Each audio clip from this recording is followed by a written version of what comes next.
ಸುಯೋಧನ, ನೀತಿ ಶಾಸ್ತ್ರ ವಿಶಾರದರು ಶಾಂತಿಯಿಂದ ರಾಜ್ಯವನ್ನು ಸಂಪಾದಿಸಬೇಕೆಂದಿರುವ ಸತ್ಯಕ್ಕೆ ಭಂಗ ಬರುವನೆಂದು ತಿಳಿದು ಶಾಂತಿಯಿಂದಲೇ ಜೀವಿಸುತ್ತಿರುವ ಧರ್ಮರಾಯನ ಧರ್ಮವನ್ನು ಈ ಮೂರು ಲೋಕವೇ ಇನ್ನು ಪ್ರಳಯ ಕಾಲದ ಗುಡುಗಿನಂತೆ ಹಿಡಿಂಬ ಕೀಚಕಾದಿಗಳನ್ನು ಸಂಪರಿಸಿದ ವೃತ್ತಾಂಶ ಸಂಭೂತನು ಸಾವಿರ ಆನೆಗಳ ಬಲವುಳ್ಳವನಾದ ಭೀಮಸೇನನ ಪರಾಕ್ರಮವನ್ನು ಈ ಲೋಕವೇ ಹೊಗಳುತ್ತಿದೆ.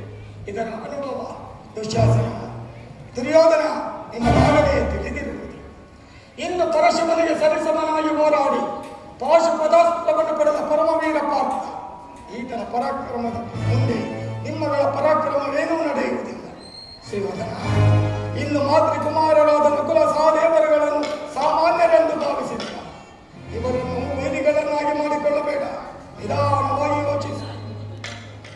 ಒಳ್ಳೆಯವರ ಪರಾಕ್ರಮವನ್ನು ಹೇಳುತ್ತಿರಬೇಡ.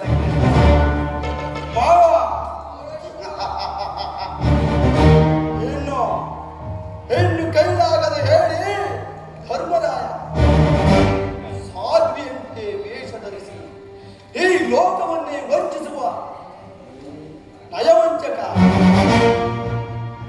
ಇನ್ನು ಆ ಹೊಟ್ಟೆ ಬಾಕ ಭೀಮ ಬಂಡಿ ಬಂಡಿ ಅನ್ನವನ್ನು ತಿಂದು ಹಿಡಿಂಬಾನನ್ನು ಕೊಂದ ಮಾತ್ರಕ್ಕೆ ಅವನು ಅಜೇಯನು.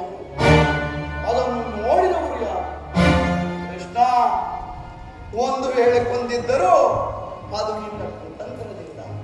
ಇಂತಹ ಕೊಲೆ ಪಾತಕನು ರುದ್ರಾಂಶ ಸಂಭೂತನು ಸಾವಿರ ಹಾನಿ ಬಲವುಳ್ಳವನು ನಿನ್ನ ಭೀಮಸೇನ.